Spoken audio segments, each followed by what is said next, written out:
अस्सलाम वालेकुम वरहमतुल्लाहि वबरकातुहू। कैसे हैं स्टूडेंट्स? उम्मीद है आप सब ठीक होंगे। आज हम एक बहुत अहम टॉपिक के साथ आए हैं और वो है प्रेपोजिशनल फ्रेज। इसमें हम देखेंगे प्रेपोजिशनल फ्रेज होती क्या है। सबसे पहले हम इसकी स्टेटमेंट को देखते हैं। A prepositional phrase is a group of words. Prepositional phrase वो अल्फाज हैं that begins with a preposition, कि जिसमें प्रेपोजिशन शुरू में होती है, एंड विद अ नाउन और प्रोनाउन, और उसके बाद इसमें नाउन या प्रोनाउन होता है, बिल्कुल ऐसे ही जैसे ये मैंने लिखा इन द रूम। अब स्टूडेंट्स इसमें इन प्रेपोजिशन है और द रूम ये हमारे पास ये नाउन है और ये हमारे पास ये प्रेपोजिशनल फ्रेज हो जाएगी। इसकी अगर हम बाकी एग्जांपल देखें तो ये है हमारे पास अंडर द टेबल। अब अंडर द टेबल में अंडर हमारे पास प्रेपोजिशन है और द टेबल हमारे पास नाउन है और ये हमारे पास ये प्रेपोजिशनल फ्रेज हो जाएगी। In the same way in the sky में इन हमारे पास प्रेपोजिशन है और द स्काई हमारे पास नाउन है और ये हमारे पास हो जाएगी प्रेपोजिशनल फ्रेज। अब इसकी हम कुछ एग्जांपल्स देखते हैं। एग्जांपल इसकी ये है कि the book is on the table. The book is on the table. अब इसमें स्टूडेंट्स हम देखते हैं कि ऑन द टेबल ये हमारे पास प्रेपोजिशनल फ्रेज है, क्योंकि ये हमारे पास प्रेपोजिशन है और इसके बाद ऑन द टेबल ये हमारे पास नाउन है, ये हमारे पास ये प्रेपोजिशनल फ्रेज हो जाएगी। इसी तरह से अगर आप देखें अंडर द चेयर, अब अंडर द चेयर में देखें कि ये हमारे पास प्रेपोजिशनल फ्रेज है, अंडर इसमें प्रेपोजिशन है और चेयर हमारे पास इसमें जो है वो नाउन है, तो लिहाजा इन दोनों सेंटेंसेस में ऑन द टेबल और उसके बाद जो अंडर द चेयर है, ये दोनों हमारे पास ये प्रेपोजिशनल फ्रेजेस हैं। स्टूडेंट्स इसके बाद फिर हम नेक्स्ट ये देखेंगे कि प्रेपोजिशनल फ्रेज की टाइप्स क्या होती हैं। प्रेपोजिशनल फ्रेज सेंटेंस के अंदर कहीं पे ये एडजेक्टिव का काम कर रहा है और कहीं पे ये एडवर्ब का काम कर रहा है। अब प्रेपोजिशनल फ्रेज ये कहाँ पे एडजेक्टिव का काम करेगी और कहाँ पे एडवर्ब का काम करेगी, लेकिन इसके लिए हमें पहले इसकी स्टेटमेंट को देख लेना चाहिए। प्रेपोजिशनल फ्रेज में फंक्शन एज एन एडजेक्टिव और as an adverb in a sentence.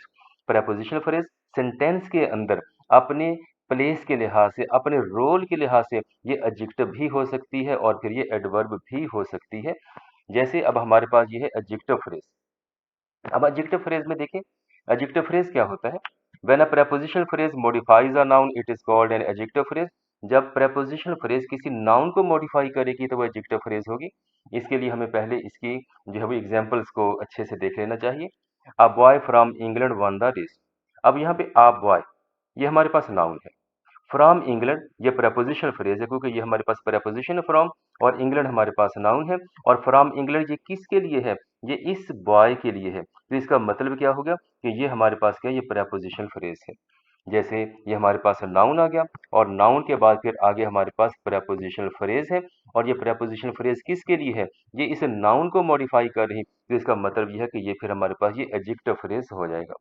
Students इसी तरह की एक और एग्जांपल हम देखते हैं कि वाइल्ड बीस्ट इन स्मॉल केजेस। अब ये देख लें वाइल्ड बीस्ट इन स्मॉल केजेस। अब वाइल्ड बीस्ट क्या है? ये हमारे पास नाउन है और इन स्मॉल केजेस ये हमारे पास ये प्रपोजिशनल फ्रेज है। अब ये इन स्मॉल केजेस ये किसके लिए इस्तेमाल किया गया?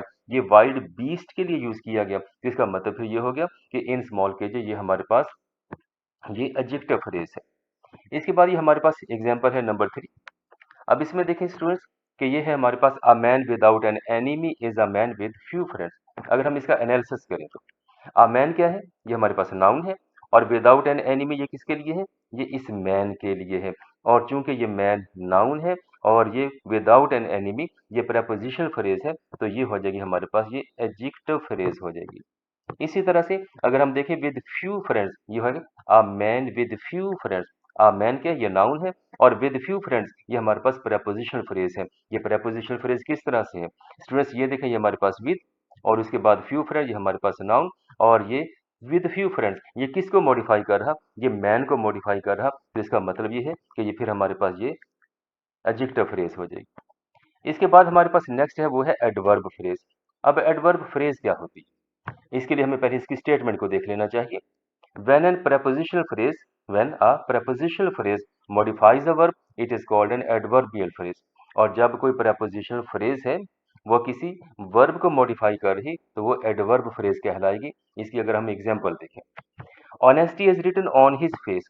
अब ऑन हिज फेस ये हमारे पास प्रेपोजिशनल फ्रेज है। ये किसको मॉडिफाई कर रहा? ये रिटर्न को मॉडिफाई कर रहा। रिटर्न क्या है हमारे पास? रिटर्न हमारे पास वर्ब है। तो ऑन हिज फेस ये क्या हो जाएगा? ये हमारे पास एडवर्बियल फ्रेज हो जाएगा।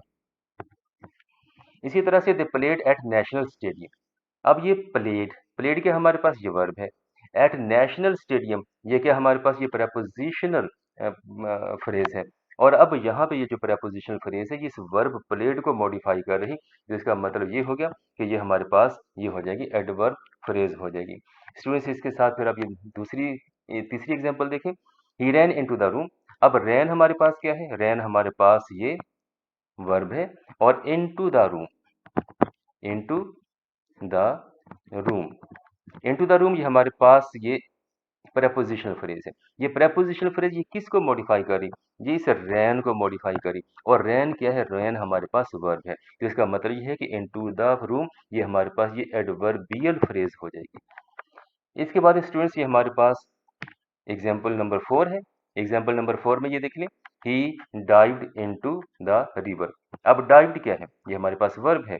इनटू द रिवर ये हमारे पास क्या है? ये प्रेपोजिशनल फ्रेज है। और यहाँ पे भी देख लें कि ये वर्ब को मॉडिफाई कर रहा, तो इसका मतलब ये है ये एडवर्ब फ्रेज हो जाएगा, ये एडवर्बियल फ्रेज हो जाएगा।